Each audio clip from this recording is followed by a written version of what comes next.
पश्चिम Asia में चल रही जंग में न्यूक्लियर ट्रिगर ऑन हो गया है। क्या हिरोशिमा बॉम्बिंग और नागासाकी जैसी तबाही की तस्वीर दुनिया फिर देखने वाली है? ये सवाल इसलिए उठ रहे हैं क्योंकि अमेरिका इजराइल बनाम ईरान की जंग अब सीधे न्यूक्लियर साइट्स तक पहुंच गई है।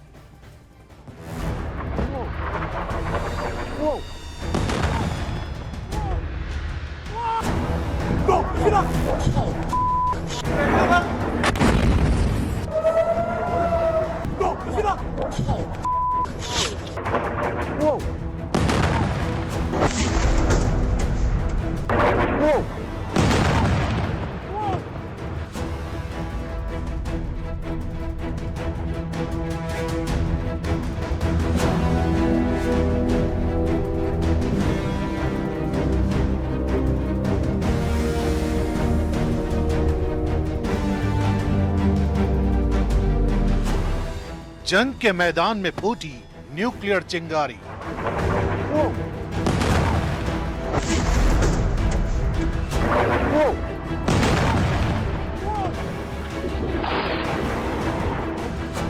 इजराइल के डिमोना पर ईरान का अटैक।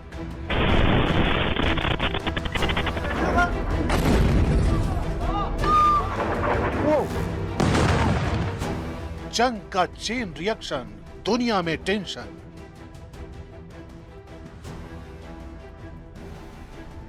इक्कीस मार्च की शाम जब ईरान से दागी गई बैलिस्टिक मिसाइलें इजराइल के दक्षिणी शहर डिमोना और अराद की ओर बढ़ी, तब सिर्फ एक हमला नहीं हुआ बल्कि एक मैसेज दिया गया।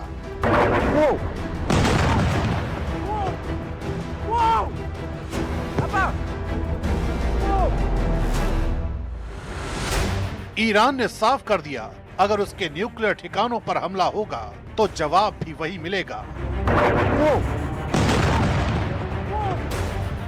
जहां इजराइल सबसे ज्यादा संवेदनशील है, धमाके हुए, इमारतें ही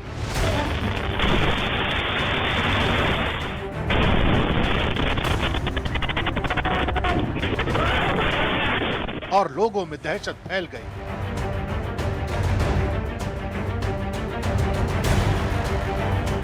डिमोना कोई साधारण शहर नहीं है। यहीं मौजूद है Shimon Peres Negev nuclear research centre, Israel के गुप्त परमाणु कार्यक्रम का दिल। यही वो जगह है जहां प्लूटोनियम उत्पादन और न्यूक्लियर रिसर्च होती है। हालांकि मिसाइलें इस हाई सिक्योरिटी फैसिलिटी के कोर तक नहीं पहुंच पाई, लेकिन इस हमले में 200 से ज्यादा लोगों की मौत का दावा किया जा रहा है।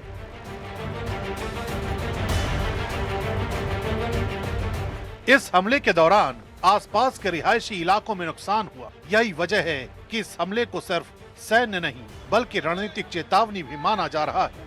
दूसरी तरफ इस हमले की जड़ें जुड़ी हैं नतांज न्यूक्लियर फैसिलिटी से, जहां रिपोर्ट्स के मुताबिक अमेरिका और इजराइल ने एयर स्ट्राइक को अंजाम दिया। ईरान ने इसे अपनी संप्रभुता और परमाणु क्षमता पर सीधा हमला माना, और फिर जो हुआ वो था आंख के बदले आंख वाला जवाब। यानी अब जंग सीमाओं तक नहीं सीमित रही, यह सीधे न्यूक्लियर इंफ्रास्ट्रक्चर पर आ चुकी है। डिमोना नेगेव रेगिस्तान में स्थित है। 1950 से 60 के दशक में फ्रांस की मदद से इसका निर्माण हुआ।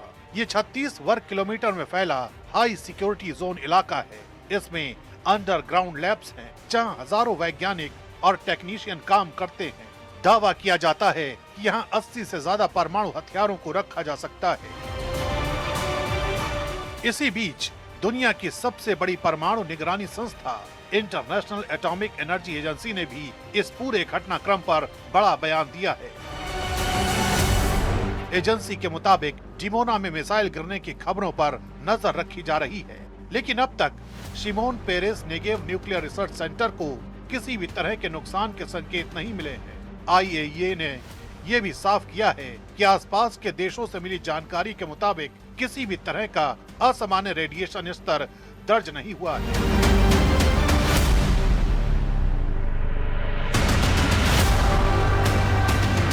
एजेंसी लगातार हालात पर नजर बनाए हुए है। IAEA के director general Rafael Mariano Grossi ने सभी पक्षों को चेतावनी देते हुए कहा है,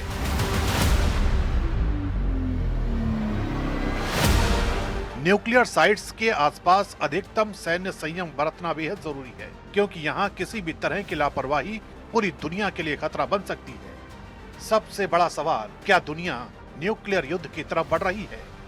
माना जा रहा है कि फिलहाल दोनों पक्ष फुल स्केल न्यूक्लियर वॉर से बचना चाहते हैं, लेकिन खतरा इसलिए भी बढ़ गया है क्योंकि हमले उन जगहों पर हो रहे हैं जहां एक छोटी सी चूक रेडिएशन डिजास्टर में बदल सकती है। अगर किसी न्यूक्लियर साइट को सीधा नुकसान होता है तो उसका असर सिर्फ एक देश पर नहीं बल्कि पूरे क्षेत्र पर पड़ता है। यही वजह है कि डिमोना और नातांज जैसे नाम अब सिर्फ जगह नहीं रहे, ये संभावित तबाही के प्रतीक बन चुके हैं। एक तरफ ईरान अपनी ताकत दिखा रहा है, दूसरी तरफ इजराइल अपनी सुरक्षा को अभेद्य साबित करने में जुटा है। लेकिन इस टकराव में सबसे बड़ा सवाल यही है, क्या ये जंग यहीं रुकेगी या इतिहास खुद को दोहराने की तरफ बढ़ रहा है?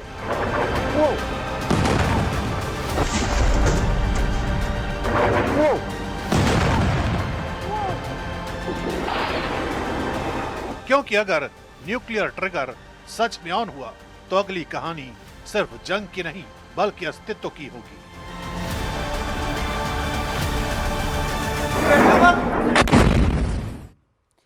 डिमोना, जिसे इजराइल का लिटिल इंडिया कहा जाता है, आज वही शहर मिसाइलों की आग में जल उठा है। ईरान के हमले ने सिर्फ तबाही नहीं मचाई है बल्कि एक खतरनाक संकेत भी दे दिया है।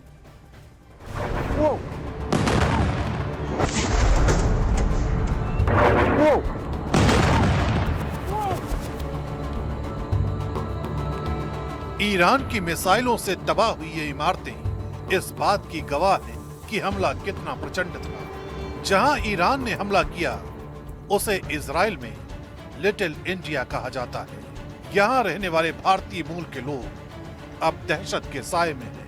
धमाकों की गूंज ने पूरे इलाके को दहला दिया, घरों की दीवारें दरक गईं, सड़कों पर मलबा और धुआं फैल गया। लेकिन इस हमले की असली गंभीरता इसकी लोकेशन में छिपी है। न्यूक्लियर साइट के बेहद करीब हुआ यह अटैक एक साफ संकेत है, अब जंग सिर्फ ताकत की नहीं बल्कि रणनीति की भी है। डिमोना इसराइल में जहां पर बहुत ज्यादा तबाही हुई है। डिमोना वो इलाका है जहां पर इसराइल की न्यूक्लियर साइट्स हैं और इसी इलाके को निशाना बनाया गया है। ईरान की तरफ से मिसाइल अटैक किया गया और यहाँ पे हर तरफ से तबाही मची है। इन विजुअल्स में आप साफ देख सकते हैं कि यहाँ पे जितनी भी बिल्डिंग्स हैं उनका यही हाल देखने को मिल रहा है। बहुत ज्यादा बड़ा एरिया है ये और पूरा एरिया जो है ये तबाह हो चुका है। जहां हमला हुआ वो जगह है इजराइल के न्यूक्लियर रिसर्च सेंटर से 13 किलोमीटर दूर है, सिर्फ 13 किलोमीटर। यही इस हमले को साधारण से असाधारण बनाती है। ये कोई रैंडम स्ट्राइक नहीं थी बल्कि बेहद सोच समझकर चुनी गई लोकेशन थी। माना जा रहा है कि अगर मिसाइल थोड़ी और करीब गिरती तो हालात पूरी तरह बदल सकते थे। रेडिएशन लीक से लेकर बड़े न्यूक्लियर खतरे तक, यानी बिना सीधे न्यूक्लियर साइट पर हमला किए भी उसे खतरे में डाला जा सकता है। यही इस रणनीति का सबसे खतरनाक पहलू है। ईरान ने एक तरह से ये संदेश दिया है कि अब जंग में दूरी मायने नहीं रखती, यानी खतरा कहीं ज्यादा गहरा है।